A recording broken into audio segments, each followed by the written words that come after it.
Well, they say it is as American as apple pie. In fact, an apple pie that's fried on a stick. The annual Iowa State Fair is now underway in downtown Des Moines, and it will be a campaign spot for the majority of presidential hopefuls. Frontrunners Donald Trump and Hillary Clinton will be stopping by on Saturday, but both are skipping the dreaded Des Moines Register soapbox, where hecklers can and will shout down the candidates if they disagree with them. And that's where we start today's roundtable.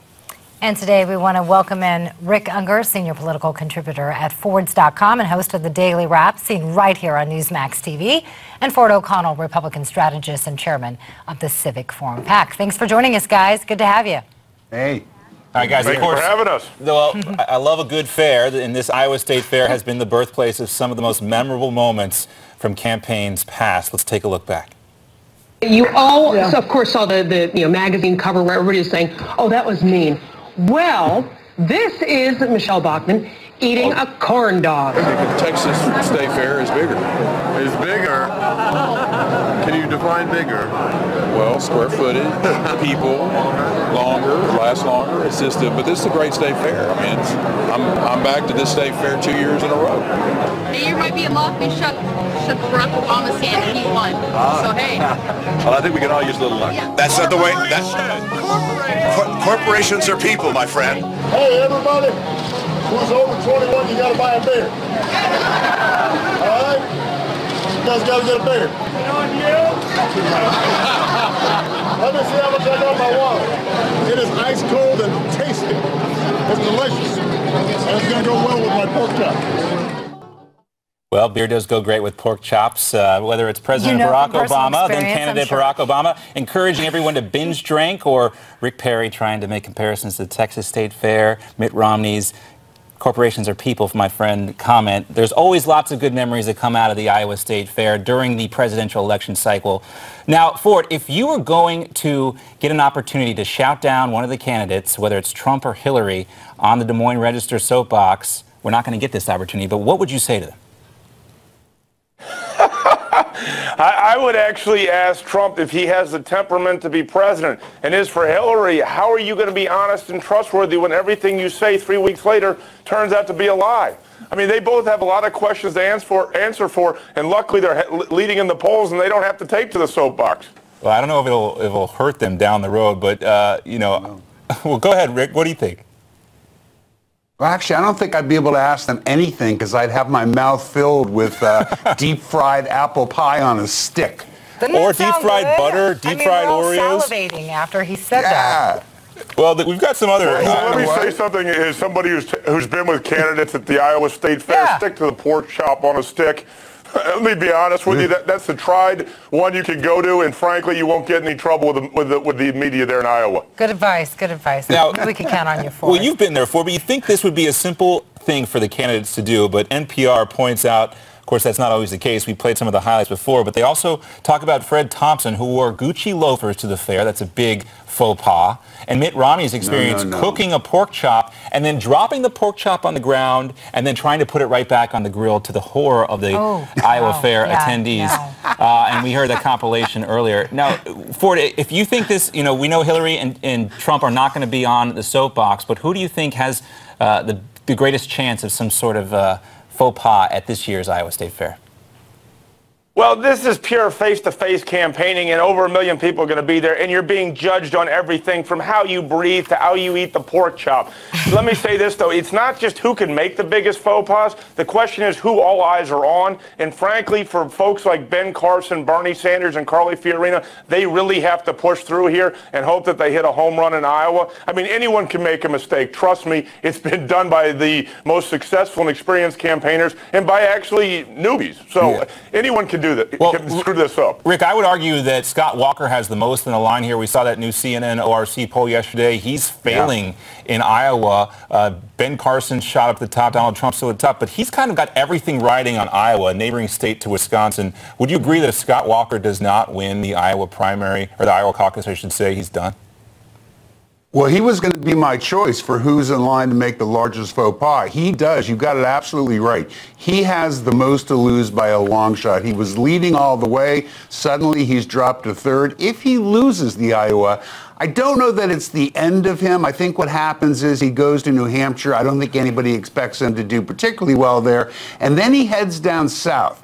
If he loses the first southern primary, if he loses one or two, it's hard to imagine that he can go any further beyond that. And by the way, I think that's what's in the cards for him. I totally disagree with Rick here. I do think he has to do well. He has to come in first, second, or third. Understand something. The Iowa caucus is not a winner-take-all event. It's a proportional delegate event. Obvious, if you win, you get headlines, but you're still alive. He does have a Midwest strategy, and part of that is Iowa. All right, well, it's true. I mean, I guess he's alive, but he will have fallen precipitously from first to wherever he ends up. That can't be good for him. Well, we want to continue to talk about the Iowa State Fair, get some comments from the Democratic side, and then we also want to ask you a little bit more about fair food.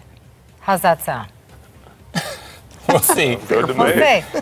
Well, people also want to stay tuned because Rick's got a story about Italian cheeses that they won't want to miss. Oh, yes, this is a good one. All right, we'll be right back with more here on Newsmax Now.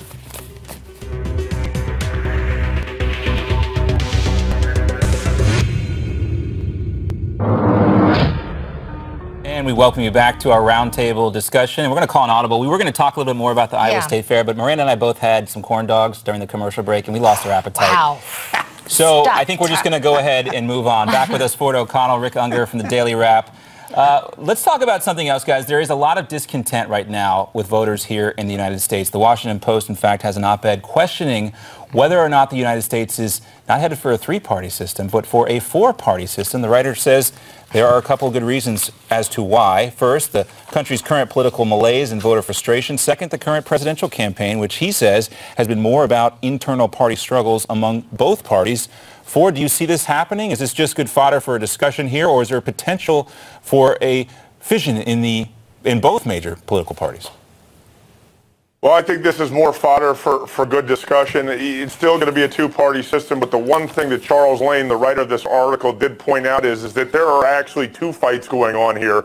Democrats, establishment and grassroots, and Republican establishment and grassroots, and the party that actually rights the ship the fastest is most likely to win the presidency. People are frustrated and pissed off, but in a lot of ways, this is nothing new. We've seen this through history. So, you know, give it some time. It's not going to happen anytime soon. All right, fair enough. Rick, you want to weigh in on this?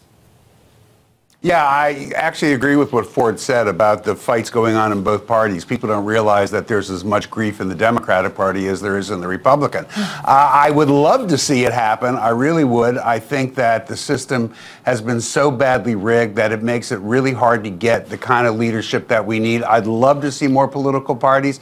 Unfortunately, the system is rigged. For somebody to get on the ballot in the states, very, very difficult. And I would argue with Ford, though, a little bit, because in many ways, we already have kind of a proportional representation system in our United States Congress. If you look at what House Speaker John Boehner is trying to do in the U.S. House of Representatives, he is maintaining more of a coalition of different factions in the Republican Party and not doing a very good job if you look at some of his caucus. And I think, you know, we do have a two-party system, and the system is rigged for those two parties. But I think we do have sort of this discontent, not just with clearly, votes. I think that's why Carly Fiorina is really popular. Trump's very popular, and people like Ben Carson, who we want to talk about right now, he was in Harlem yesterday talking about values and race. A reporter asked him, and these are the reporter's words, how he would respond to accusations by critics who call him, quote, Uncle Tom and a traitor to his race. And here was his response.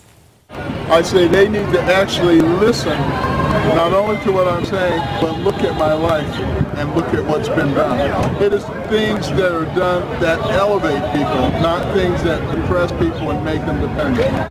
So, Rick, I want to start with you. Do you think Dr. Carson will be able to make inroads in communities like Harlem?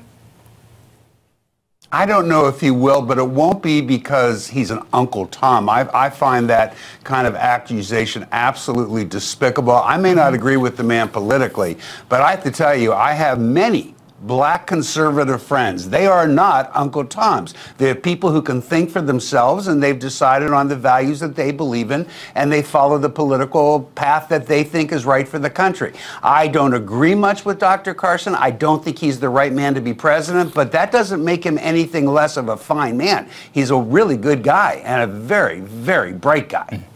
And the New York Times points out that Dr. Carson may have had a hard time in black communities. The Times piece says Carson believes the Black Lives Matter movement is unnecessary strife, the solution to instill values, which you were just saying, Rick, into people so they believe their brother's life matters. The piece then quickly quotes a local who says Dr. Carson doesn't stand for the things that he does. Ford, I want to get your response. Well, I think that a lot of people don't know who Ben Carson is. He's a very accomplished man who came up from a very poor upbringing. That said, I do agree with Dr. Carson, not just about Black Lives Matters and finding solutions. Black Lives Matters is a farce. The African-American community is pissed off, but this is a George Soros-funded operation that is not much different than Occupy Wall Street. Its sole job is to make sure Hillary Clinton is the nominee and to put a lot of independent voters on their heels about Republicans. That's all Black Lives Matter is. And if you don't believe me, ask Bernie Sanders, someone who actually walked there in the civil rights movement, but somehow he continues to get attacked. And that doesn't make any sense. We talked about that a lot this week. But I do want to move on. We got about a minute left, Rick, and I wanted to talk to you about this specifically, a special topic just for you involving internet porn and Italian cheese. Ford, feel free to weigh in if we have time. What do you mean, internet porn just for me? Just for you, Rick. A website called PornHub launched an ad campaign last week calling aged Parmigiano-Reggiano cheese, quote, the PornHub of premium cheeses. What they didn't realize is the Italian people take their cheeses very seriously, especially their Parmigiano-Reggiano. So seriously that the Italian trade group representing this cheese producer is considering legal action. Not a smart move. Rick, if you were advising PornHub as their counsel, you would have told them this is a terrible idea, right? Yeah, as you know, I am probably the only person on this panel who actually has experience with this. You also know I used to be in the animation business. At one point, I was making a cartoon series, and I put a bad guy character in a monster who I named Gorgonzola. Don't you know I got sued by the Italian Gorgonzola board for we had to bring it up, Rick. This story was too good to pass up, but we're out of time, guys. Thanks for joining us for the roundtable. More to come after this.